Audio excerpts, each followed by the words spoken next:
Hey, how's it going all my fellow movie nerds? I'm Barry King and I am that weird movie nerd.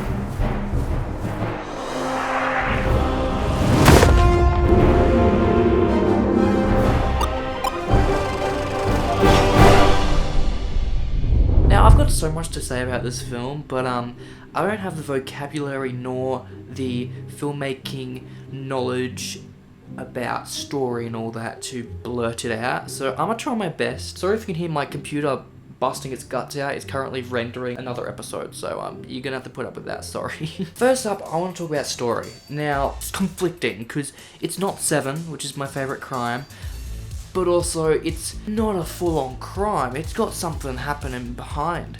It's got some little things, tentacles sticking out and all that. I really loved how it wasn't just a crime. But it started out as a crime, and then at the end, it said, hey, there's a crime element, but we're not gonna really finish that. We're just gonna finish the story of the character's side, which was very annoying for somebody who likes conclusion. But I did like that it wasn't just a crime, it wasn't just an ordinary crime, it had some other things mixed into it as well, which is what makes a great movie, is it isn't just one topic, it's several topics, but then they all conclude. But then this kind of didn't conclude the crime thing, it did conclude sort of the other story element of guilt. It kind of concluded guilt, but it kind of concluded one character's guilt and then shifted over to another character who kind of got concluded, but we didn't really see it.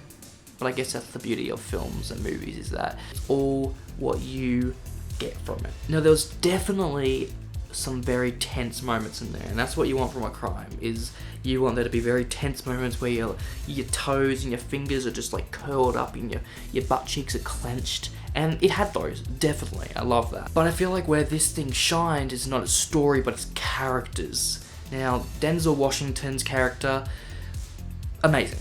I loved him. I loved all the characters, actually. But Denzel's, he had a backstory, and then it intertwined with the main story, and then at the end we're like, oh, hell yeah, that's what happened. That's why all these things are happening with him, and why he's so sad, and why he's looking at dead people. I loved it. Now, Rami Malek's character, perfect as well. He didn't have a backstory, but we were watching the backstory. I feel like if there was another movie after this, he would have been Denzel Washington, and he would have had that backstory.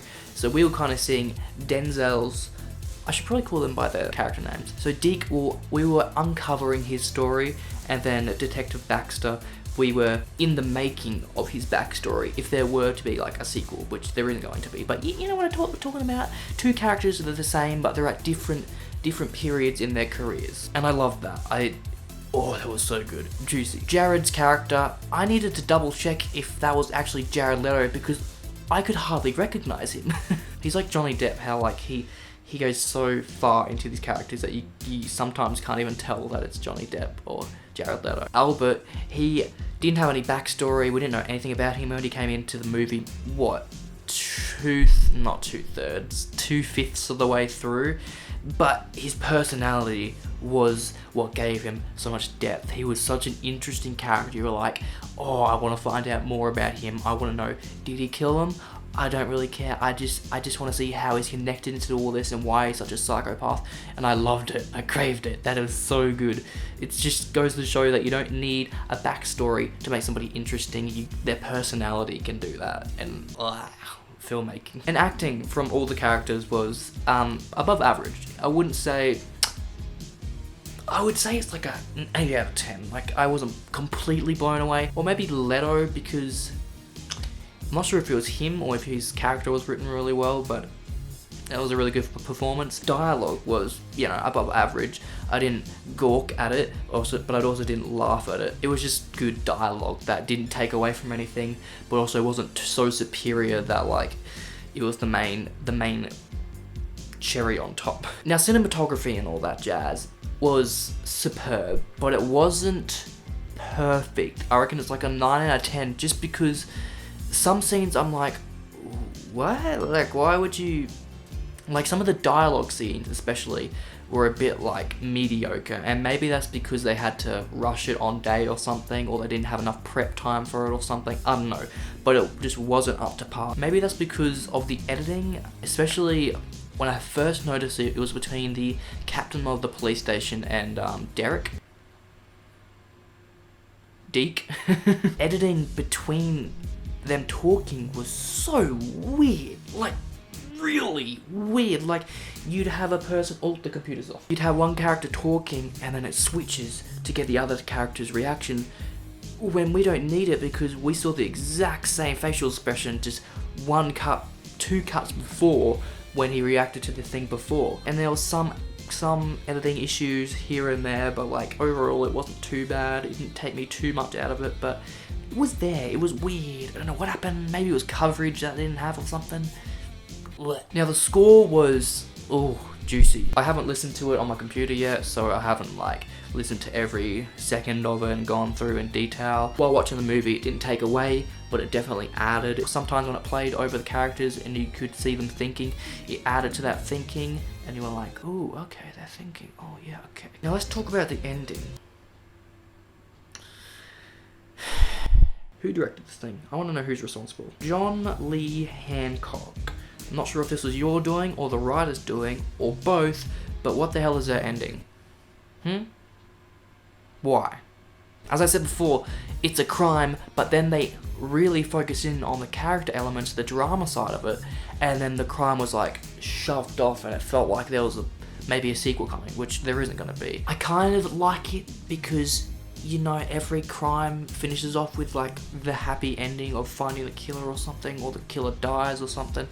But this one, if you left it with detective getting the clip, the hair clip, and didn't show Zeke having the rest of them and throwing it in the fire, that would have been perfect.